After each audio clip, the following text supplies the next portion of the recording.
오늘은 중보기도와 신뢰에 대하여라는 제목으로 함께 하나님의 말씀을 나누겠습니다. 오순절 성령 강림 사건 후에 사도들과 제자들은 왕성하고 담대하게 예수 그리스도의 복음을 전하였고, 초대교회는 아주 폭발적으로 부흥해 갔습니다. 그러나 이런 폭발적인 부흥 뒤에는 무엇이 따랐을까요? 핍박과 박해도 같이 따랐습니다. 복음을 왕성하게 전하면 전할수록 핍박과 박해도 날이 갈수록 아주 심해졌습니다. 그런 시대적 배경에 대한 이야기가 오늘 사도행전 12장 처음 말씀을 시작하면서 나오고 있습니다. 한번 같이 읽어보겠습니다. 시작.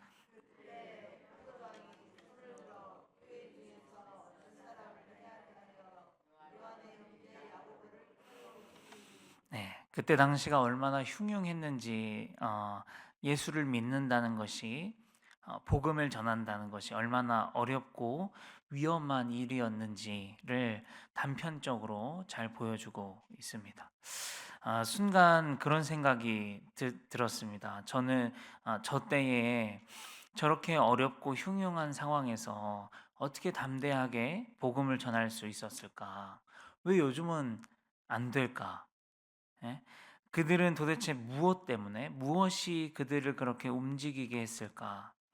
지금 우리가 살고 있는 대한민국은 복음 전한다고 해서 누가 잡아가거나 누가 죽이지 않잖아요. 그런데도 우리는 잘 못 전하잖아요. 그래서 상황이나 환경 때문이라고 말하는 건 핑계인 것 같고요. 무엇이 문제일까? 성경은 그 답을 뭐라고 이야기하자면 성령 충만에 있다고 이야기합니다. 말씀을 한번 읽겠습니다. 시작. 너희에게 임하시면 너희가 권능을 받고 예루살렘과 온 유대와 사마리아와 땅 끝까지 이르러 내 증인이 되리라 하시니라.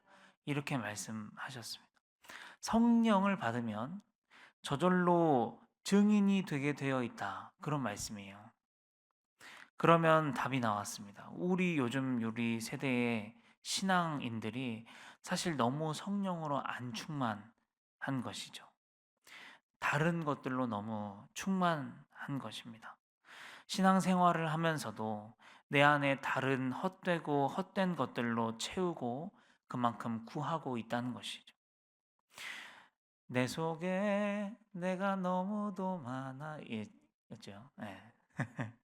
내 속에 성령이 아니라 내가 너무도 많고 다른 것들, 세상의 욕심도 많고 또 가진 것도 많고 가지고 싶은 것도 많고 그것을 주님보다 더 사랑하고 주님보다 더 좋아하기 때문에 우리 안에 성령이 충만해질 공간이 없어요. 네. 그러면 안 된다는 것입니다. 안 되는 거 아시잖아요. 근데도 안 그러잖아요. 우리가 주님을 제일 사랑해야 되고 성령을 제일 구해야 할 줄 믿습니다. 네, 또 이제 오늘 말씀에 이렇게 이야기합니다. 요한의 형제 야고보가 죽었다.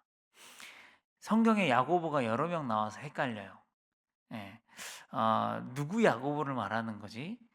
성경에 보면 알페오의 아들 야고보, 예수님의 동생 야고보 이렇게 나오거든요. 그리고 오늘 요한 사도의 형제 야고보 나옵니다.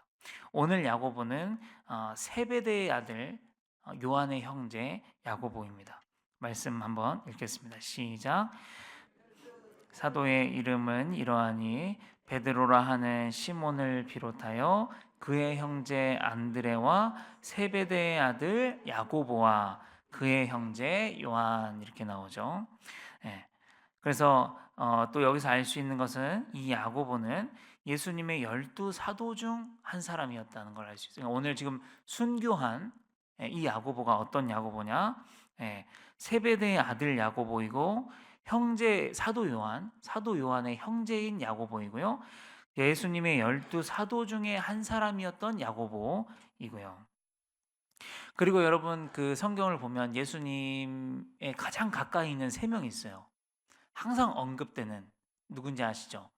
한 명 베드로 또 요한 또 한 명은 야고보예요. 야고보. 이때 속하는 이 야고보가 바로 이 야고보예요. 예수님이 기도하러 가실 때 중요한 자리 꼭 이렇게 세 명 데리고 가시잖아요. 이때 속한 이 야고보가 바로 오늘 순교한 그 야고보입니다. 12 사도들 중에서 그리고 가장 먼저 순교한 사람이 바로 이 야고보입니다. 자, 그러면 야고보서가 또 있죠. 이 야고보서를 쓴 사람도 이 사도 야고보냐? 아닙니다. 예, 야고보서를 쓴 야고보는 예수님의 동생 야고보예요. 헷갈려요, 하여간. 네. 아무튼 요 정도만 이 야고보에 대해서 알고 계셔도 많이 안 헷갈리실 것 같습니다. 이제 오늘 말씀 12장 3절 4절을 보시겠습니다. 시작.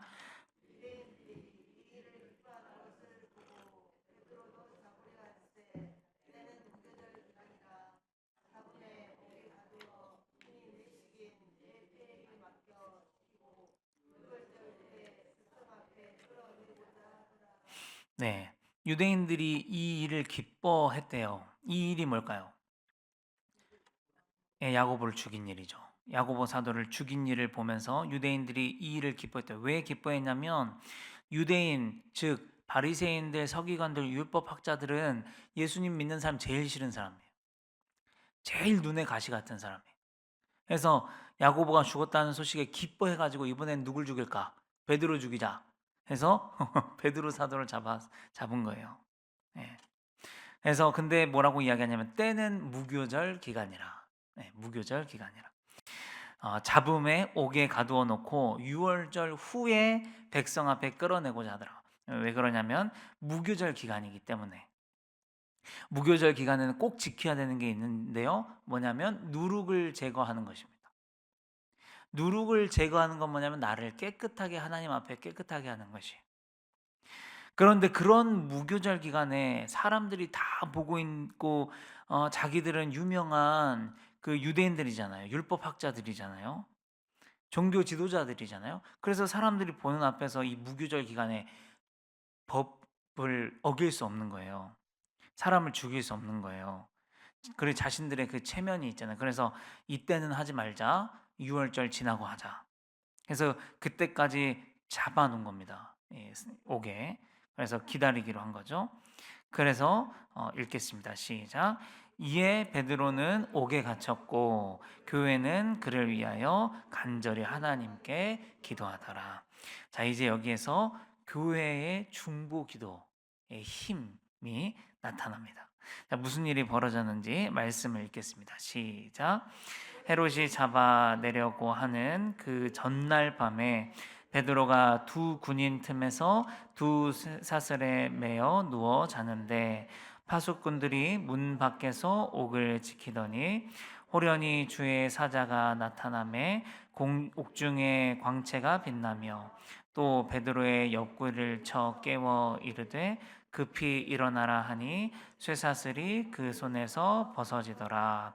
천사가 이르되 띠를 띠고 신을 신으라 하거늘 베드로가 그대로 하니 천사가 또 이르되 겉옷을 입고 따라오라 한데 베드로가 나와서 따라갈새 천사가 하는 것이 생시인 줄을 알지 못하고 환상을 보는가 하니 이에 첫째와 둘째 파수를 지나 시내로 통한 쇠문에 이르니 문이 저절로 열리는지라 나와서 한 거리를 지나매 천사가 곧 떠나니라. 네, 여기 보면 헤롯이 내려고 하는 그 전날 밤에라고 처음에 이야기했잖아요. 참 신기한 게 하나님의 역사는 꼭 이렇게 마지막 날에 예, 일어나는 경우가 많은 것 같아요. 교회는 이 베드로가 잡힌 순간부터 지금 베드로를 위해서 계속해서 기도하고 있었을 거예요. 언제 하나님이 역사하실지 모르는 채 계속 기도하고 있었다는 것이. 그런데 마지막 날 밤이었어요. 이제 내일이 되면 베드로도 꼼짝없이 끌려가서 지금 야고보처럼 죽게 생긴 거죠. 이제 그 순간만 남았는데 그 전날 밤에 하나님께서 이제 역사하십니다. 파수꾼들은 그대로 옥문을 그대로 지키고 있는데 주님의 사자가 나타나 가지고 사슬에 묶인 채 자고 있는 베드로를 깨우는 거예요. "야, 빨리 일어나라." 하시더니 갑자기 일어났더니 쇠사슬이 저절로 벗겨지는 거예요. "빨리 옷을 입고 신을 신고 따라와라." 해서 따라가러 갔는데 지금 베드로는 이게 지금 꿈인가 생신가 한 거죠. 막 따라서 그래서 막 지나가는데 옥을 지키는 파수꾼들이 모르는 거예요, 지나가는데. 그러다 정신을 차려 보니까 본인이 지금 어디냐면 시내로 통하는 쇠문 앞에 있는 거예요. 쇠문이 열려져 있고. 그때 이제 베드로가 정신을 차리고 '아, 하나님께서 역사하셨구나.' 이렇게 알았다는 거예요. 여러분, 근데 이것이 바로 어 교회의 중보 기도의 힘입니다. 교회가 어떤 한 영혼을 위해서 간절히 기도할 때 일어나는 일이에요. 기도는 하지만 그 기도의 응답이 이루어지는 시간이나 어떤 식으로 응답하실지에 대해서는 우리는 알 수 없고 전혀 알 수 없고 우리가 정할 수도 없습니다. 단지 그 영혼을 위해서 우리는 기도하는 거예요. 그렇지만 하나님께서 그 교회의 중보 기도를 들으시는 거죠. 그리고 오늘처럼 하나님만의 방법으로 역사하시는. 자, 그러면 왜 하나님께서는 대부분 이렇게 간당간당하게 바로 전날 밤 이런 식으로 역사를 하실까? 바로 기도하면 그때 바로 응답하실 수 없을까? 그런 생각 우리가 할 때 있잖아요. 기도하면 좀 즉각 좀 반응이 왔으면 좋겠고. 예. 이 부분에 대해서 하나님께서 정확하게 이래서 그렇다라고 말씀해 주시지 않아서 정확하게 이겁니다라고 말하기는 어렵겠지만 우리가 영적인 상상력을 동원해서 한번 생각을 해봤으면 좋겠어요. 왜 하나님께서 이렇게 천천히 응답하시는가? 먼저 하나님께서는 우리의 중보 기도를 기뻐하시는 것 같아요. 우리가 한 영혼을 위해서 또 하나님의 나라를 위해서 같이 모여 가지고 기도하는 것을 하나님 보시면서 기뻐하시는 것 같아요. 이게 저의 묵상입니다. 또 드는 생각은 뭐냐면 빠르게 응답하시는 것보다 조금 더 늦게 응답하실 때 그 응답을 우리가 더 귀하고 가치 있게 느끼지 않을까 싶습니다. 그런 말이 있잖아요. "쉽게 얻으면 귀하게 여기는 법이 없다."는 말이 있잖아요. 하나님의 응답이 너무 쉬우면 우리는 그 응답을 어 귀하게 여기지 않을 것이, 거저 얻은 것처럼 너무 빨리 얻다 보니까 너무 쉽게 얻다 보니까 그렇게 중요하게 생각하지 않을 거예요. 네. 하나님께서 그것을 잘 아시지 않을까. 그리고 또 이런 말을 들어본 적이 있어요. "기도가 차야 한다." 그런 말 들어보신 적 있죠? "기도가 쌓인다." 그런 말 들어보신 적 있죠? 출애굽기에 보면은요, 그런 내용이 있어요. 이스라엘 백성들이 이제 애굽에서 400 년을 종살이하면서 막 신음하잖아요. 그때 하나님께서 뭐라고 말씀하시냐면 이렇게 말씀하십니다. 시작.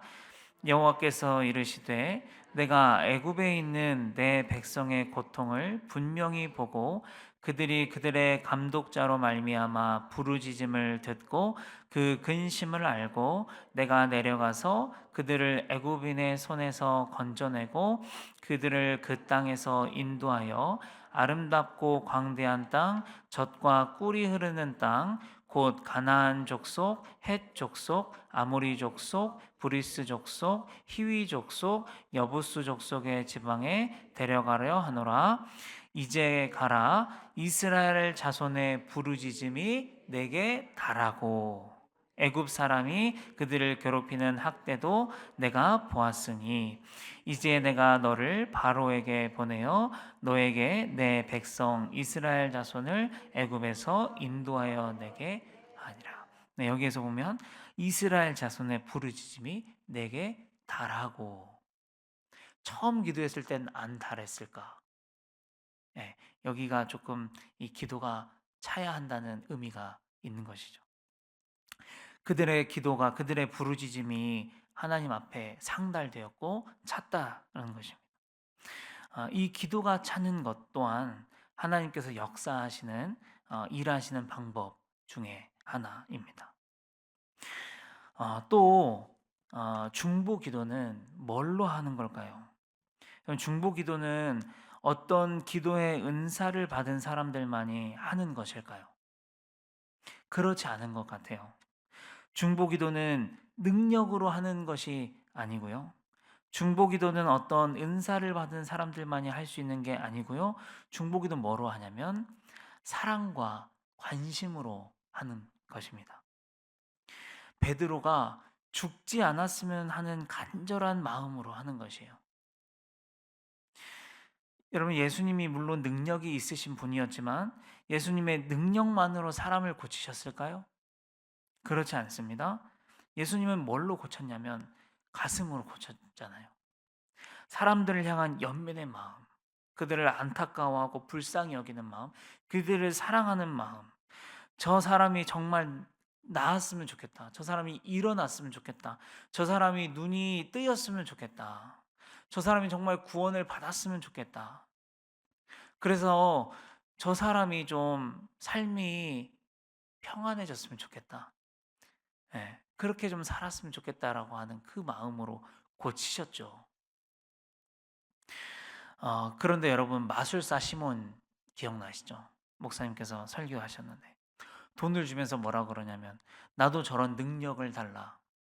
자기도 제자들처럼 머리에 이렇게 안수하면 성령을 받게 하는 능력을 달라. 그러잖아요. 그러면 그 마음에 있는 의도가 뭐예요? 오로지 자기가 능력을 행하고 싶은 마음인 거잖아요. 중보기도는 그게 아니에요. 내가 능력을 행하고 싶어서 하는 게 아니에요.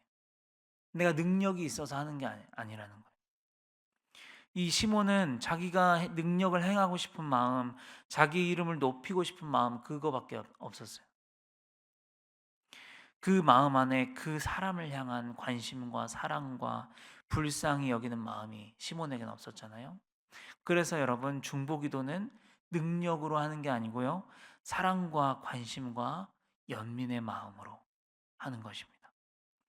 오히려 중보기도 하는 사람들을 이렇게 우리가 뽑을 때 능력 받은 사람이 아니고 굳이 뽑으라 그러면 사랑의 은사 받은 사람이 하는 것이 더 맞다고 생각이 됩니다. 사랑하는 성도 여러분, 이것이 오늘 본문에서 나타난 중보기도입니다. 정말 저 사람이 나았으면 좋겠다. 오래 살았으면 좋겠다. 계속 나랑 같이 신앙생활 했으면 좋겠다.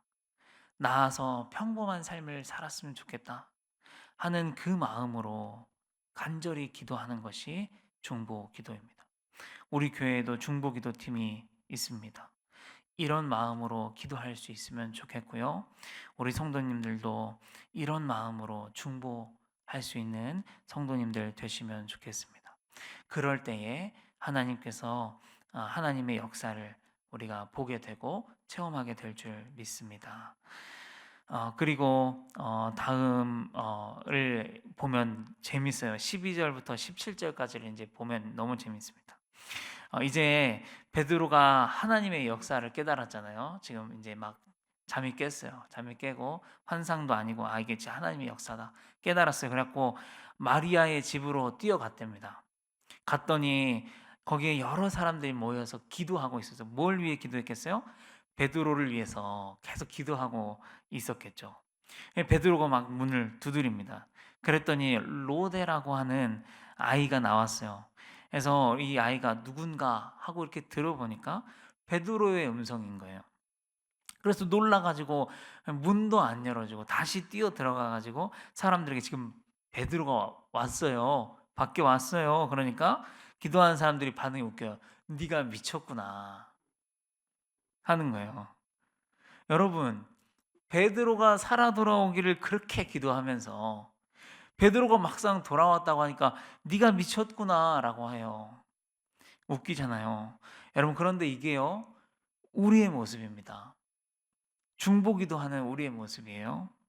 중보기도를 하기는 하지만 정말 그렇게 될지 믿지 못하고 하는 우리의 모습이에요. 간절히 기도하고 정말 사랑하는 마음으로 기도하고 정말 나았으면 하는 마음으로 그렇게 기도하지만 믿지 못하는 우리의 모습, 이 모습을 우리가 가질 수 있다는 것입니다. 여러분, 그런데 중요한 건 뭐냐면 의심할 수 있어요. 그런데 이것이 한 번, 두 번, 세 번, 네 번 우리가 그렇게 중보할 때 응답하신 하나님을 우리가 경험하면 우리에게 무슨 일이 벌어지냐면, 처음에는 미쳤냐고 해도요, 한 번, 두 번, 세 번, 네 번 가면서 중보 기도에 대한 믿음과 신뢰가 우리 안에 쌓이게 됩니다. 여러분, 우리가 이 부분을 잠깐 우리의 삶에 가져와서 생각해 보면, 하나님에 대한 믿음, 말씀에 대한 신뢰는 그냥 쌓이지 않아요. 아무것도 안 하고 있으면 아무것도 안 쌓입니다. 하나님께서 그랬어요. 심는 대로 거둔다 그랬습니다. 기도를 해야 응답이 있는 것이고, 우리가 구해야 받을 것이 있는 것이고, 아무것도 안 하면 아무것도 안 쌓여요. 우리가 고민을 해야 답을 얻는 것이에요.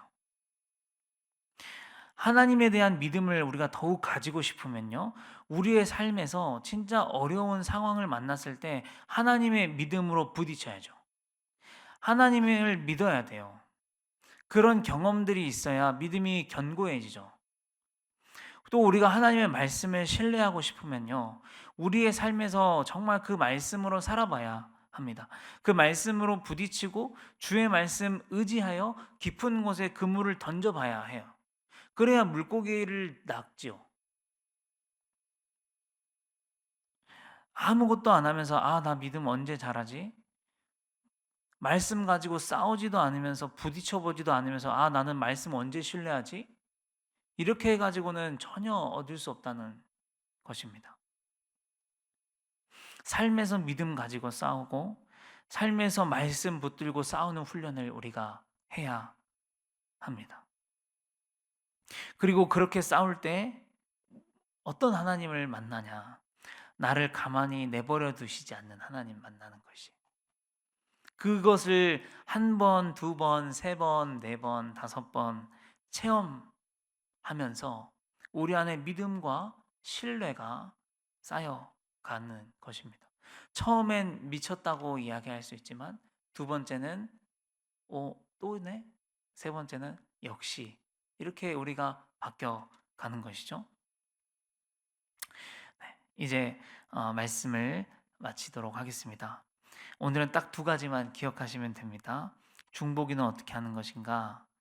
사랑하는 마음으로, 관심으로, 불쌍히 여기는 마음으로 하는 것이라는 것 기억하시고, 두 번째는 삶에서 믿음의 싸움, 말씀의 싸움을 싸워야 된다.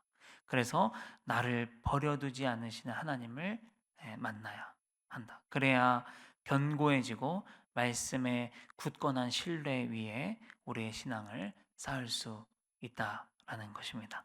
오늘 하루도 이 두 가지를 기억하며 살아갈 수 있는 우리 성도님들 되시기를 축복합니다. 기도하겠습니다. 아버지 하나님, 감사합니다.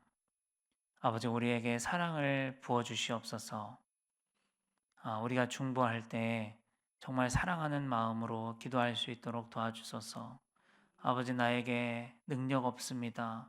아버지, 나 잘난 것 하나 없지만 아버지, 우리가 정말 사랑하는 마음으로 관심 갖고 기도할 때 하나님의 역사하심을 볼 수 있도록 인도하여 주시옵소서.